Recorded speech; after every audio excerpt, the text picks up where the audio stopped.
The office door closed softly behind me. Her smile arrived before her words. It was polished, controlled, and final. She leaned back, folded her hands, and spoke as if reading a conclusion already agreed upon. The room felt smaller. Not tense. Decided. I understood instantly that this conversation was not meant to explore anything. She said I was not ready. Not unqualified. Not failing. Simply not ready. The kind of phrase that ends discussion without evidence. She did not ask questions. She did not invite response. Her eyes stayed calm, confident, untouched by doubt. She had rehearsed this tone. I had not rehearsed this moment. I sat there quietly as the sentence settled. It rearranged how I saw my past work, my patience, my loyalty. This was not feedback meant to sharpen me. It was a boundary meant to stop me. The decision had been made long before I entered that room. She waited for emotion. It was written in her posture. Managers expect resistance when they deny advancement. They prepared defenses. I offered none. My face remained still. My hands rested calmly. Silence stretched between us, unfamiliar and uncomfortable. She glanced briefly at her notes, then back at me. I listened carefully to what followed. Timing. Culture. Energy. Words polished smooth by repetition. None of them touched performance. None referenced results. They hovered safely above facts. I recognized them immediately. These were words chosen when listening had already stopped and conclusions had already hardened. In that quiet space, something clarified. This was not about growth or readiness. It was about containment. I was expected to stay useful without becoming influential, to contribute without advancing. I understood the moment fully, not with anger, with precision. And with that understanding, the conversation was already over. I reached into my folder and placed the envelope gently on the desk. The movement was unhurried, intentional. The paper made a soft sound as it touched the surface. Her eyes dropped to it before her expression changed. That pause told me everything. This outcome had not been anticipated. She straightened slightly, recalculating. The smile faded, not into anger, but into alertness. This was no longer a controlled exchange. I said nothing. I did not justify myself. I did not threaten consequences. The notice spoke clearly enough on its own. In that moment, the room shifted. The power dynamic adjusted without noise. I had not raised my voice or challenged authority. I had simply removed my consent. I reclaimed the space by refusing to negotiate my worth. Calm did what confrontation never could. The conversation ended without further explanation. When I spoke again, my voice was steady, measured. I explained nothing about ambition.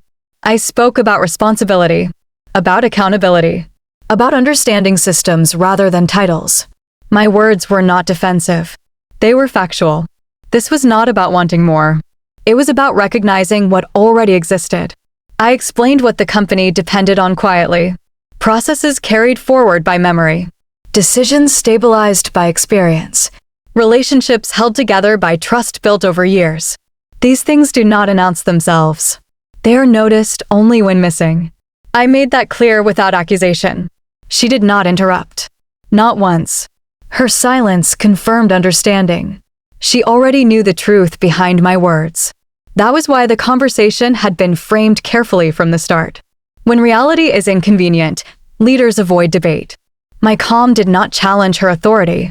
It exposed the cost of dismissing it. I completed my notice professionally. I transferred files, answered questions, left instructions. I did nothing dramatic. I removed nothing. I broke nothing. I simply stepped away. My absence was quiet. The consequences were not. Small delays appeared first. Approvals stalled. Reports returned with errors. Meetings extended without resolution. No single failure explained the disruption. It was cumulative. Invisible knowledge leaving the building without ceremony. Then the system failed publicly. A client delivery missed its window. Dependencies unraveled. Managers searched documentation that existed but lacked context.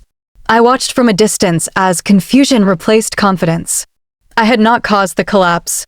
I had simply stopped preventing it. What I carried quietly for years finally revealed its weight. The call came unexpectedly. Not angry, not accusatory, confused. The client asked a simple question. Why was the person who stabilized everything no longer involved? They spoke my name clearly, without hesitation, as if the answer should be obvious. I had not informed them. I had not positioned myself. Recognition arrived without effort. It always does when work has been consistent. The client explained the disruption they were experiencing. Processes felt unfamiliar. Decisions slowed. Confidence had shifted. I listened calmly. I did not celebrate. I did not intervene. I understood the irony fully. Value is often acknowledged only after departure. By then, correction becomes impossible. The call ended politely. The gap remained. My presence was no longer available to repair what my absence revealed. Inside the company, urgency replaced certainty. Meetings multiplied. Emails grew longer. Authority fragmented. Everyone searched for alignment. No one replaced the missing stability. Knowledge transferred imperfectly. Experience resisted compression. I observed quietly from outside. There was no satisfaction in watching the strain. Only clarity. Systems do not collapse from spite. They falter when foundational understanding disappears. Titles cannot substitute for familiarity built over time. I said nothing publicly. I offered no commentary. Absence carried more authority than explanation ever could. They had not lost labor. They had lost continuity. And continuity, once broken, demands years to rebuild. Silence allowed that truth to surface without interference. Paying does not always involve punishment. It involves consequence. I did not seek revenge. I allowed reality to respond naturally. When experience is dismissed, systems eventually speak on its behalf. They do not speak loudly. They speak persistently. Through delays. Through errors. Through questions no one can answer quickly. By the time leadership listens, the knowledgeable voices are already gone. This lesson matters most later in life. You do not need to fight for relevance. You need to recognize leverage. Walk away with dignity. Let structure reveal value. When people underestimate experience, absence educates them. Permanently.